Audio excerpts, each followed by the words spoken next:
Hey, coach, it looks like you nailed it in the preseason when you said T-Mark was an underrated offensive player. But I remember you saying maybe he had a bit of an adjustment period, maybe scheme-wise, defensively. Just curious what you've seen from him on that end of the floor. I imagine he's going to draw some tough assignments in league play. Yeah, I think T Mark's done he's improving with some of our schemes and techniques. Obviously, last year playing at the University of Houston, Coach Sampson does an incredible job of demanding defense. They've always been historically one of the best defensive teams, and obviously with T Mark, the minutes he played, 25 plus minutes a night, and starting every game. Certainly, he's got the ability to be a high level defender. He's proven that he has a high track record of being an excellent defender. And I think he's done, what we thought he would do of late, defending. And he's certainly been rebounding the ball much better as well. And then I think he's had his best cutting games the last two games. I thought he's done a much better job offensively moving without the ball, especially as teams try to limit his catches. He's been great at backdoor cut and cutting when the defense loads up on him at times when he's off the ball. And looking at Auburn, I think they're maybe one of just five or six teams that rank inside the top 20 in offensive and defensive efficiency. Just what have you made of their season so far and the challenges they pose? Well, certainly, in the 4 years, 4.5 years that I've been in the SEC, Coach Pearl's done an incredible job. They understand who they are.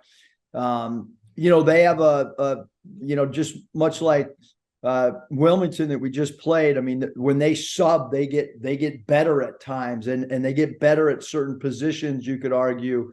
But they bring Cartwell in, for Broom, center for center. They bring Katie Johnson in at that off guard spot for Denver Jones.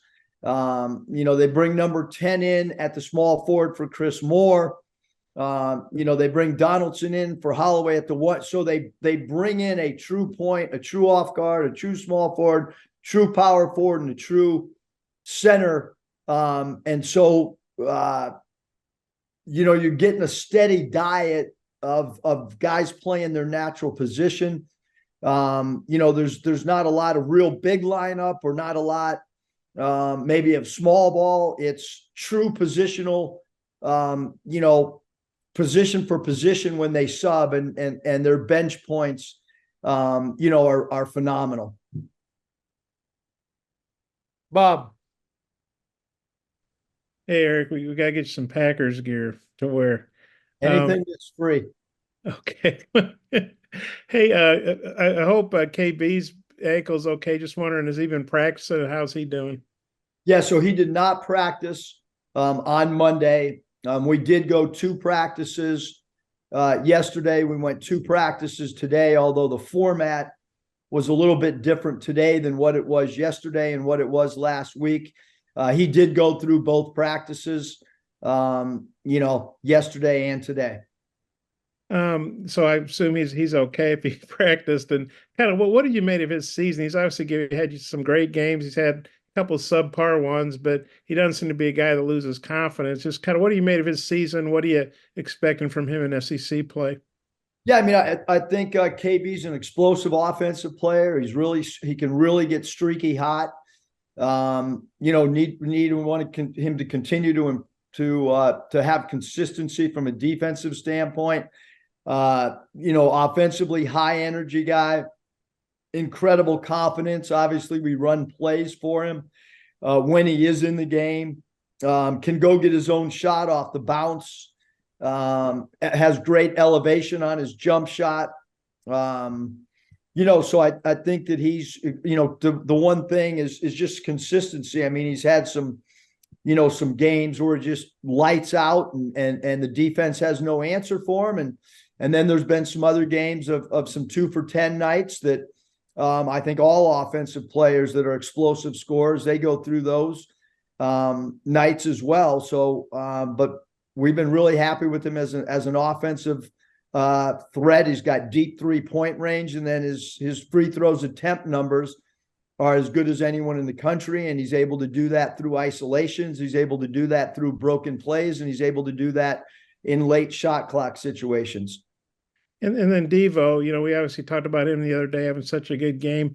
He's a guy that's played as many SEC games as probably anybody the last 4 years or 3 years, going into his fourth year. How valuable is Devo's, not just his experience, but the SEC experience, and what kind of leadership does he provide for a lot of these guys who haven't played SEC games yet, even if they're experienced college players, they haven't experienced the SEC? Well, certainly that's a big concern when you play Auburn, when you look at their roster and you sit there and you understand that Jalen Williams has been a part of Auburn's success for more than 1 year, and he's played in Bud Walton. And you look at KD Johnson, he's played in this building. He understands what it's like to play in this league.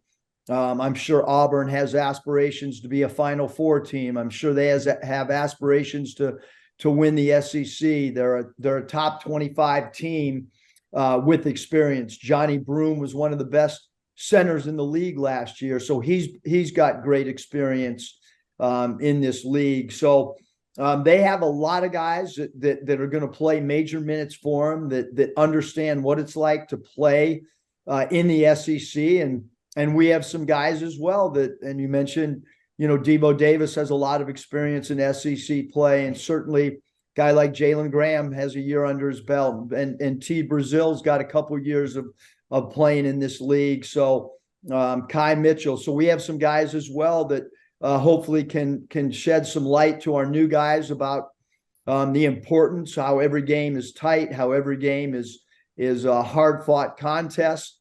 So certainly that all becomes factors.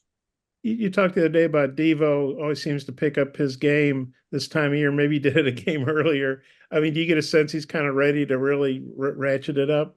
Yeah, I think Devo's a guy that, coming off of his best game. He's an explosive defender because he can guard so many different positions offensively. I think Keon really has helped Devo get good open looks. I mean, you look at the 3-point shots that Devo made last game. A lot of them were coming off Keon Minifield, draw defender, spit it out. Devo feet set threes. I think that has helped.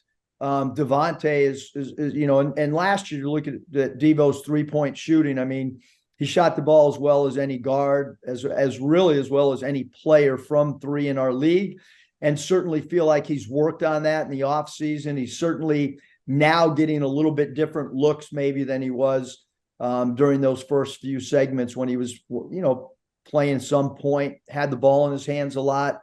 Now you're shooting 3-point shots off the bounce rather than maybe catch and shoots. And I think Devo can get to the basket even more than what he has shown. I think that's a part of his game that we want to have continue to evolve as well, because he's so sneaky off the bounce, and he's got good explosiveness around the rim. So that's an area that we want to continue to see him get better at, or utilize it more than maybe what he has thus far. Yeah, I had a question they wanted me to ask. Maybe Mike could call on me at the end for a Nate question. Thanks. Jackson. Personally, I love the hoodie, Eric. I just want to get that out there. But you kind of touched into my question there, just Keon's presence, not just Devo, but Tremont and KB. How much does it help them maybe being able to play off the ball a little bit more, spend some time as spot up shooters and not have to, all kind of focus a little less on organizing the offense? Yeah, I mean, Keon's got, true point guard mentality. He's not a combo guard. He's a player that really understands how to get people in the right spots. He's got creativeness off the bounce. He's got shiftiness. He's got really, really good court vision. I think that's the one thing, when we recruited him, obviously we saw his ability to score, his ability to break down a defense when plays break down. It was important for him to gain some of the weight that he has, which he did do a great job of that during the course of the offseason. But I do think he's helped that, I think it alleviates some pressure, maybe of guys like T. Mark trying to set people up, trying to score. When you got multiple thoughts going through your head, it can make things difficult. So I think that that Keon's really helped in that area for sure. TB had some moments against Wilmington where he looked really aggressive, kind of like driving to the basket, finishing through contact and such. I mean, how positive was that to see, coming off the ankle and right before SEC play, that kind of aggression coming from him? Yeah, I mean, he needs to be a guy that beats people off the dribble, because he's got a good quick first step. He's got a long first step. People underestimate how long that first step of TB's can be. We tried to put him in some positions out on the floor, where he had the ability to be able to jab step and rip and go. But that's certainly an area besides his 3-point shooting. We all know that he's an excellent pick and pop player. He's an excellent floor spacer. He did a great job against Duke, spacing the floor and bringing their 4-man away from the basket. So we know that he's going to do that. We know that we're going to put him in positions offensively to be a floor spacer. And then we need him to have that aggressive mindset off the bounce anytime somebody closes out to him. With the thought of trying to take away the three, he's got to be able to utilize his bounce game, which he obviously did against UNC Wilmington. And last one from me, always hard for a freshman to kind of be a point guard in college basketball, but Aden Holloway's having a pretty good year. What have you seen from him, and what kind of excites you about the matchup between him and your guards? Yeah, super impressed with Holloway and the fact that his assist to turnover ratio is good. Super impressed with his ability to create shots for others, his high volume assists. And then, look, you got to identify him. You got to ID him right away. He takes deep shots, shots at what you would consider the 4-point line. So you can never, not carry a hand. He's really great shooter off the bounce. Unique when a guy can be shifty, go left, right, east, west, and pull up, rise over the top of you. So been very impressed with him, and Donaldson's done a good job backing him up as well. They got great point guard play. You look at their limited amount of turnovers last night against Penn. They've done an excellent job of taking care of the basketball for sure. And they play with great pace offensively. And Holloway spearheads their attack game off the bounce. They do a good job throwing both point guards sideline break.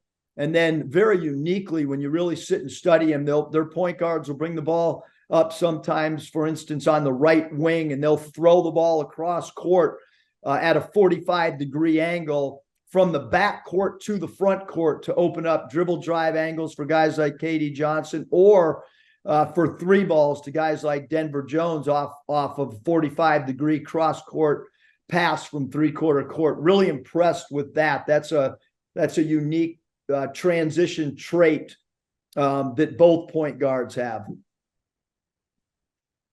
Coach, you still got a question?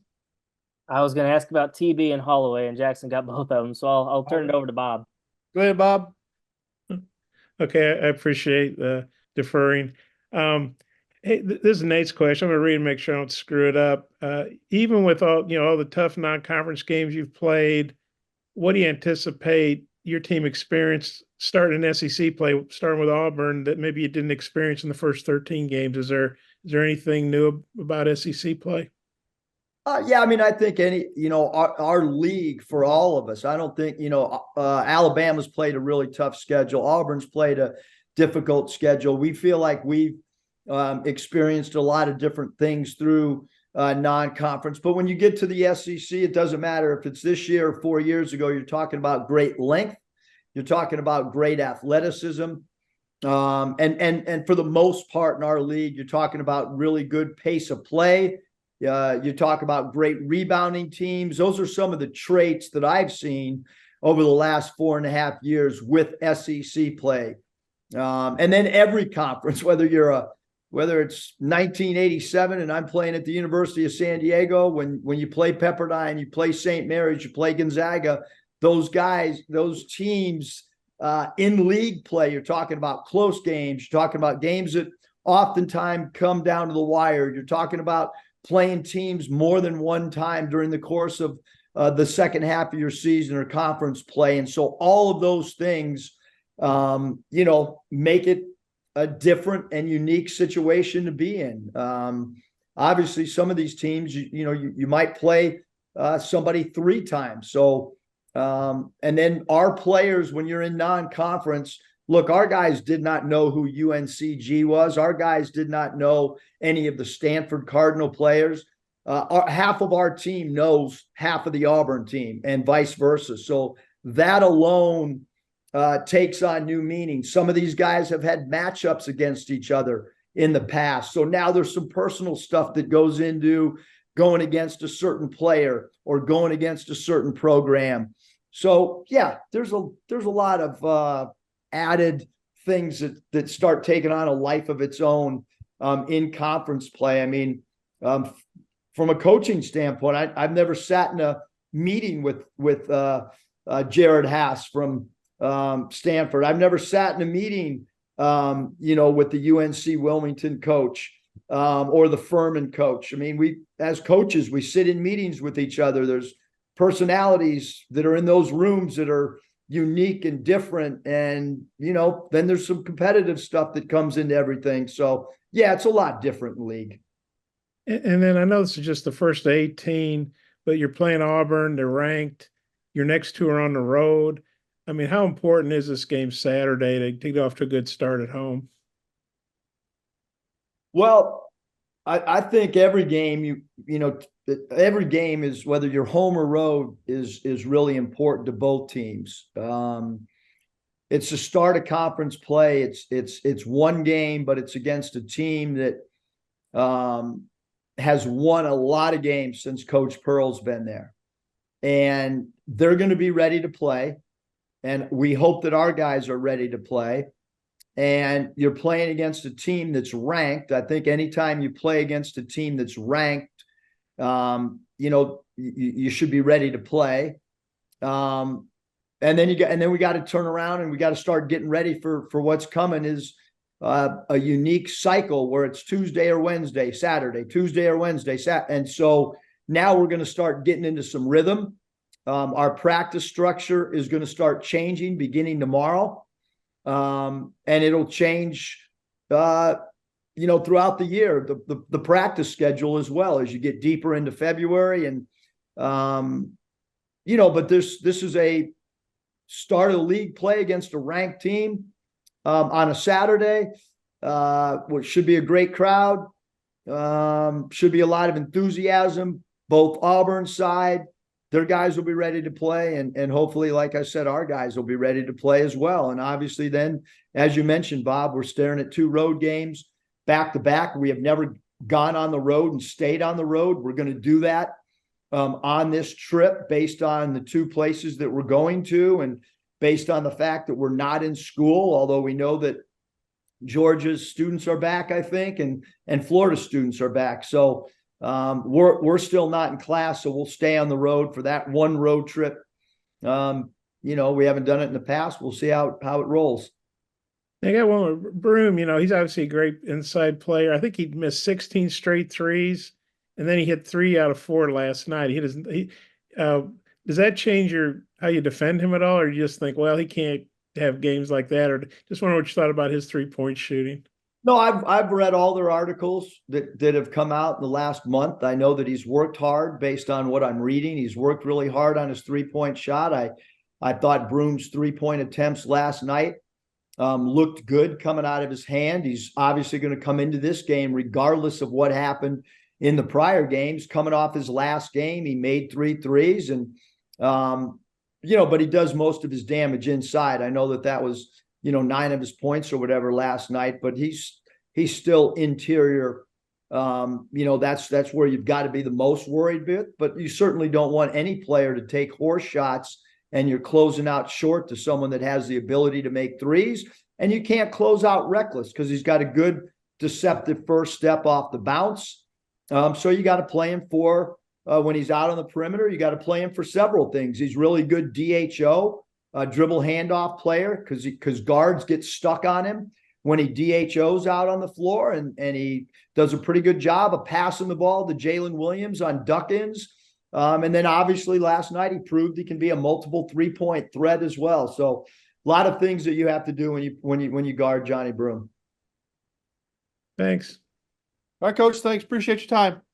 I got nothing else. I got a lot of time now that we've already got 2 practices in. We sure everything's good, everybody? Well, I mean, if you want a couple more questions, I can oblige you. We'll do one more if you got one, Bob. It's got to be really important one. Oh man, you're putting the pressure on. You Well, put the pressure on me, so I'm coming back at you. okay. Well, they're not a big 3-point shooting team, but they hit, I think, 10 They and were 19. last night in the first half. Well, yeah, that's what I mean. I mean, do you look at that as well, that was just a weird one-time thing against Penn, or does that something you have to think, well, man, this is something we need to do at the end of the week is get ready for their 3-point shooting, you know? I mean, I think that they're really good offensively. Obviously, you know, they shot, they were on fire the first half, and then the second half was the script, you know, flipped a little bit from 3-point range. But look, KD Johnson can make threes. We all know Holloway can make threes. We know Broom with his feet set times can make threes. We know Jalen Williams can make threes at that power forward spot. Denver Jones, if you look at his Florida International numbers, phenomenal. His numbers now, he's a great foul shooter. His 3-point percentage is good. Off the bench, number 10 at the small forward spot, their lefty who played at San Diego State, he can make threes. And so, yeah, you got to guard both. And that's what good players and good teams, they're a threat on the perimeter, and they're a threat off dribble drive, and they're a threat at the rim. And certainly that's what you're going to face when you play Auburn. Yeah, Moore, he's a West Memphis kid. I know you all recruited him. He's had a solid career there. He hasn't been a star, but you know, obviously Pearl likes starting him, and he gets in his 15, 16 minutes. Kind of what are you seeing from Chris Moore? Yeah, he's a same thing that we've seen from him, you know, every year that we've talked about him. He's a relentless competitor. He's got great toughness. He scores around the rim. He does a great job getting loose balls. Coach Pearl will put him on the 1, 2, or 3, or 4, whoever he thinks is a primary offensive threat. He gets low in the stance. He's got great pride in his defense. And then they're going to come in with some other firepower off the bench as well. But he's a fierce competitor who plays really, really hard. Is there anything else you want to say? I don't think so. I think we've covered it all. Okay. Those Thanks, are Coach. good, thorough answers. I appreciate that. All right, you guys. Thanks.